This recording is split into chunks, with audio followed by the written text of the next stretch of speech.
Baltimore City Public Schools is the 5th most funded large school system in America. But as Project Baltimore's Chris Papps explains, according to an email obtained by Fox 45 News, it's also a school system where some students are graduating without earning it.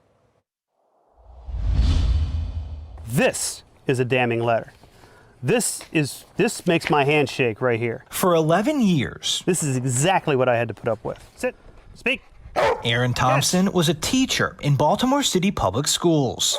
He left in 2018. This letter seems to be making you angry. Oh, yeah, it's frustration.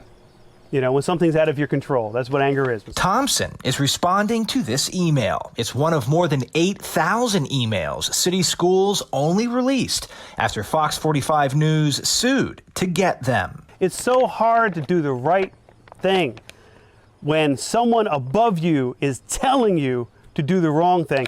In the email from February 2017, an administrator at Northwestern High School asked a teacher to consider a grade change for a student who failed 2 classes with a 58 and 59. The teacher responds, "I will not endorse a grade change." The administrator replies, "We do not issue a grade of 59 for any student. Therefore, I am suggesting that you review the issues again."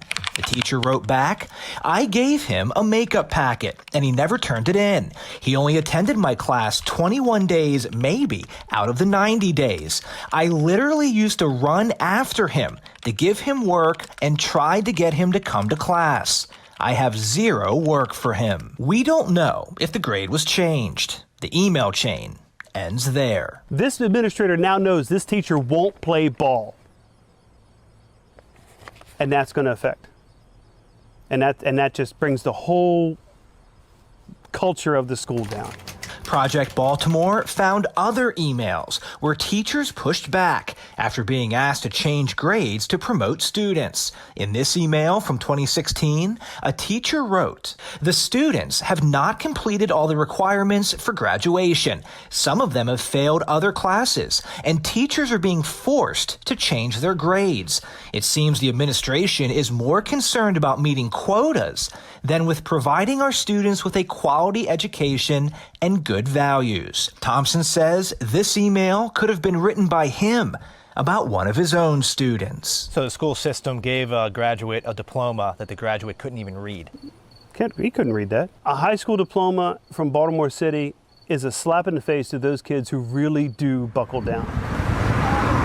Baltimore City Schools, for 3 years, has denied our requests for an interview on this topic. But in response to our reporting in May of 2019, North Avenue passed a new grade-changing policy that mandated training for grade reporters and required principals to contact teachers in writing if a grade is changed. City Schools said in a statement, "We take the integrity of grades extremely seriously. If grades do not accurately reflect what students have achieved, teachers cannot provide the instruction and support each student needs to succeed." You obviously send a child out into the world that doesn't know what they're supposed to know.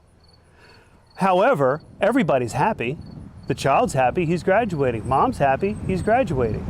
The administrator's happy, the graduation rate went up. To read North Avenue's entire statement, head to our website, foxbaltimore.com. And do you have a child that you fear is not getting the education they need? We want to hear from you. Call our hotline, send me an email, go to foxbaltimore.com to follow our progress. In the Johnson Square community in East Baltimore, the only supermarket for miles is now closed for good. I don't know what we're going to have to do. I'm serious. It's left those without transportation wondering how they'll get their next meal. It means that I had to stretch the food that I had. You got to have a car. We don't have a car. So here is what are we going to do, you know what I'm saying, when the time comes? At the same hour, residents here were struggling with their current state of affairs. I mean, they're evicting us. Tomorrow we get evicted. City leaders. He was a self-declared enemy of anti-fascism. We're wrangling with history. My question is, why not change it to something like Italian-American Heritage Day. For 1 hour, a council committee debated whether to rename Columbus Day Indigenous Peoples Day. And that's exactly what this holiday represents. Is this a holiday for Italians? Indoctrination and induction into a system of white supremacy. We care about Columbus Day. We trying to get a supermarket. You know, I don't care if they name it Jack Day. In Johnson Square, the debate over renaming a holiday was hardly satisfying, especially for those now fighting for their next meal. If they think that's more important than helping us with a supermarket and violence, I wish them all the luck in the world. Who's worrying about Columbus Day when you can't even feed your kids? You know what I'm saying? We need the help, man. It's not right. It's just not right. This survey a voice to some Baltimore police officers claiming they've witnessed corruption and misconduct within the department. We have a lot of work to do. Reverend Al Hathaway, most concerned. It shows more than half of respondents felt they suffered a negative consequence. Retaliation was a significant concern that was reported for coming forward. If the police do not have a sense of respect for one another, how can we as citizens think that they'll have respect for us? So if they're afraid of retaliation, what do you expect that people in the community feel?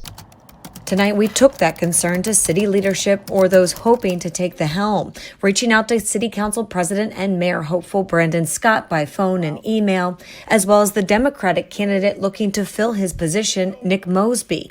GOP nominee for Council President Giovanni Patterson. So everyone's affected by this, not just the police, not just the city government, but also the citizens. Believes it comes down to leadership. In the survey, responding officers, 67%, saying they did not feel BPD prioritizes ethical behavior when making decisions about promotions. What I actually believe that we should do is actually institute some sort of leadership training within BPD, but also within City Hall. And that way, we're not just we're promoting on the good old boy network or based on relationship. We're actually promoting based on tangible qualities and skills, as well as effectiveness of the individuals in positions. As for Hathaway, he believes more change could come if the city had more control of BPD. One of the roles of the commission is to look to say, maybe the state does not need to be in control of it. Maybe that control should be in effect with the city.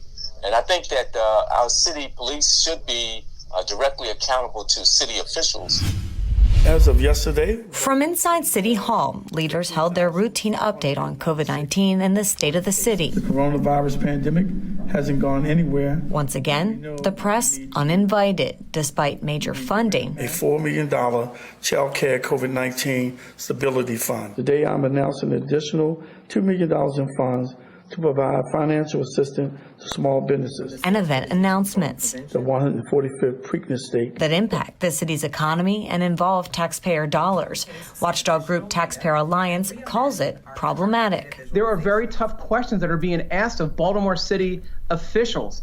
And the way to avoid those questions is not take them. Fox 45 questioned the mayor's office on the recent lack in press availability, while other governments, including the president and governor of Maryland, are including and fielding questions from news outlets. Government is run on our taxpayer dollars. So they answer to us, they answer to the press.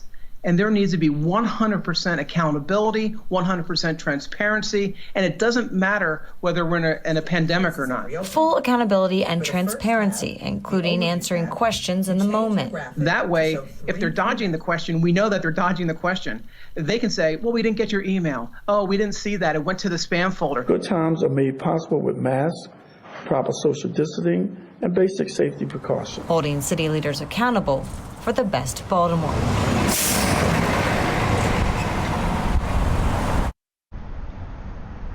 Now, the mayor's office has not yet responded to my inquiry, but did respond to another unrelated separate email I sent later in the day. We'll keep pressing for answers.